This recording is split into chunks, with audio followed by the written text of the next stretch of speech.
নমস্কার দর্শক বন্ধু, তৃপ্তির রান্নাঘরে আপনাদের সকলকে স্বাগত জানাই। আশা করি সকলে ভালো আছেন, আমিও ভালো আছি। আজকে আবারও একটা রেসিপি নিয়ে চলে এসেছি। রেসিপিটা বেশ সুন্দর রেসিপি। এটা হচ্ছে লাউ ডগের ঝোল। লাউ ডগটা খুব উপকারী আর মানে যে কোনো মানুষেরই খাওয়া খুব ভালো। লাউ ডগটা বেশিরভাগ আমি ঝোলটাই করি আর মুসুরির ডালের বড়া দিয়ে। তো চলুন দেখতে থাকুন, সাথে থাকুন। দেখুন লাউ ডগটা নিয়েছি, তার সাথে দুটো বেগুন নিয়েছি। লাউ ডগ আমি ভালো করে আগে কেটে নেব। ভালো করে কেটে নিয়ে পাতাগুলো বাদ দিয়ে দেবো। কিছু কিছু কচি পাতা, আমি যেমন এই যে কচি পাতাটা এটা দেবো। হ্যাঁ, তো ভালো করে কেটে, আর এগুলো ছুলতেও হয়, যখন কাটা হয় তখন ডাঁটিগুলো থেকে আঁশ বেরোয়, আঁশটা ছুলে ফেলে দিই। তো এই আগে কাটবো, পাতাগুলো বাদ দেবো, যেগুলো বড় পাতা সেগুলো সব বাদ দিয়ে দেবো। আর দেখুন আমি এখানে আমার হাতে যেহেতু সময় ছিল না, মানে করবো বলে ভাবিনি, হঠাৎ ভাবলাম যে লাউ ডগের ঝোলটা করি। তো লাউ ডগের ঝোলে মুসুরির ডালটা দিলে খুব ভালো হয়। ওই জন্য মুসুরির ডালটা তো ভিজতে হবে, তাই গরম জলের মধ্যে আমি দিয়ে দিয়েছি ভিজতে, তারপরে বেটে নেবো। দেখুন আমার কাটা হয়ে গেছে, বেশ সুন্দর করে আমি লাউ ডগটা কেটে নিয়েছি, আর কচি কচি যেগুলো পাতা সেগুলো দিয়েছি। লাউ ডগটা কাটা হয়ে গেছে। এই পাশে আলু কেটেছি, আর দুখানা বেগুন দেখালাম, বেগুনটাও কেটেছি। একদম কাটা একদম রেডি হয়ে গেছে। আর মশলার জন্য নিচ্ছি আমি আদা নিচ্ছি, দেখুন কতটুকু আদা নিয়েছি, আর দুখানা কাঁচা লঙ্কা। এই হচ্ছে মশলা। তো তার আগে আমাকে মুসুর ডালটা আগে আমি বেটে নিই। মুসুর ডালটা বেটে নিয়ে তারপরে আদাটা বাটবো। আপনারা চাইলে মুসুর ডালটা মিক্সিতে পেস্ট করেও নিতে পারেন।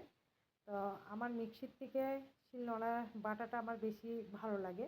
আর আমার মানে গ্যাসের সামনে আমার শিলনোড়াটা থাকে, তো ওই জন্য আমার বেশি সুবিধা হয় আমার বাটতে। তো আর আমার এমনিও মুসুরির ডালটা বাটাটাই বেশি ভালো লাগে। মিহি পেস্ট আমার একদম ভালো লাগে। আধ বাটা থাকলে মুসুরির ডালের বড়াটাও খেতে খুব ভালো লাগে। তো যাই হোক, আমি মুসুর ডালটাকে বেটে নিই।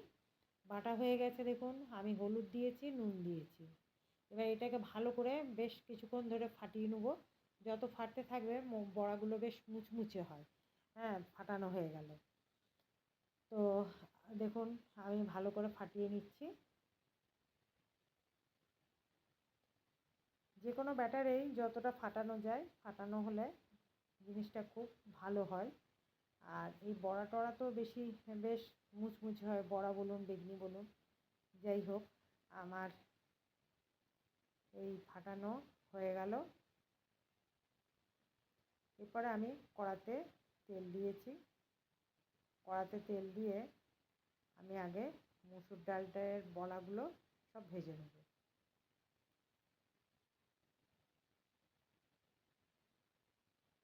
কেননা বেশ কিছুটা বড়া হবে, বড়াগুলো ভাজতেও সময় লাগবে। দেখুন বড়াগুলো আমার ভাজা হয়ে গেছে। এরপরে আমি ওই কড়াতে খুব একটা তেল আমি দিচ্ছি না, যেটুকু তেল বেঁচেছিল সেই তেলটাতেই আমি রান্না করব। কেননা পরে আমাকে একটু তেল দিতে হবে, সেই জন্য আমি ওই তেলটার মধ্যেই আমি লাউ ডগগুলো দিয়ে দিলাম।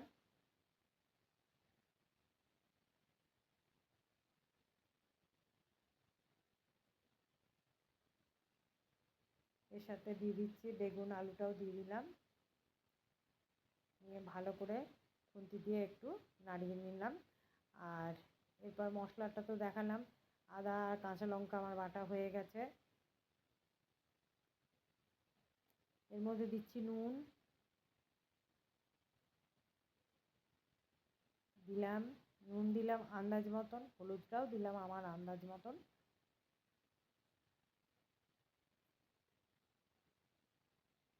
আর দিলাম জিরে গুঁড়ি,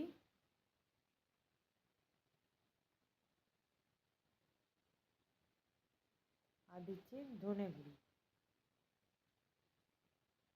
দিচ্ছি আমি দুখানা কাঁচা লঙ্কা দেখালাম, আর কাশ্মীরি লঙ্কা গুঁড়িও একটু দিচ্ছি। এই হচ্ছে মশলা। দেখুন মশলাটা আমি সবজিগুলোর মধ্যে দিয়ে দিলাম। এবারে ভালো করে একবার নাড়িয়ে নিয়ে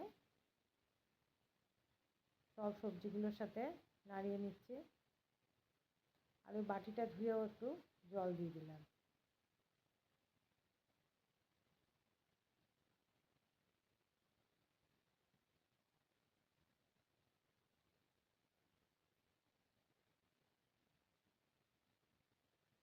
ভালো করে নাড়িয়ে নিচ্ছি।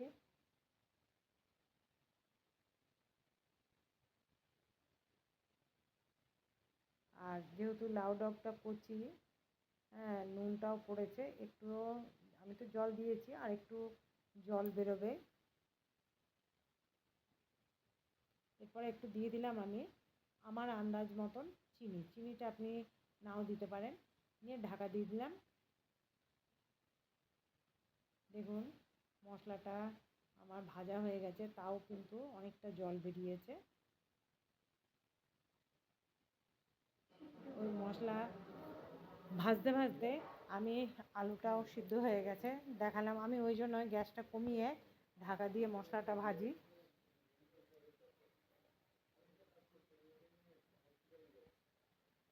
আর আমি এবারে ওর জন্য একটু জল বসাবো, মানে জল একটু গরম জলই দিলাম, গরম জল দিলাম। আর ঝোলটা রাখছি আমার আন্দাজেই, আমি ঝোল রাখছি আমার 2জন লোকের জন্য আমি করছি, সেই অনুপাতে আমি ঝোলটা রাখলাম। এর উপরে আমি মুসুরির ডালের বড়াগুলো ফেলে দিলাম। মুসুরির ডালের বড়াগুলো ফেলার পর কিছুটা হলেও ঝোলটা টেনে নেয়, তাই আর আমি বেশি গ্যাসে আর ফুটাবো না। এরপরে আমি ঢাকা দিয়ে দিলাম। ঢাকা দেওয়ার পর এরপরে আমি একটা হাতায় সর্ষের তেল, আগেই বলেছিলাম আমার পরের সর্ষের তেল লাগবে, সর্ষের তেল 5 ফোড়ন হাতার মধ্যে দিয়ে দিলাম। দিয়ে এটা ভালো করে ফোড়নটা সুন্দর করে লাল করে ভাজবো। দেখুন লাল করে ভাজা হয়ে গেছে। এবারে আমি ওই তরকারিটার মধ্যে দিয়ে দিচ্ছি। এটা লাস্টে দিলে গন্ধটা খুব সুন্দর হয়, খুবই ভালো লাগে। আর রেসিপিটা দেখালাম। রেসিপিটা অবশ্যই যদি ভালো লাগে একবার ঘরে অবশ্যই করে দেখবেন। আর ভালো লাগলে একটা লাইক সাবস্ক্রাইব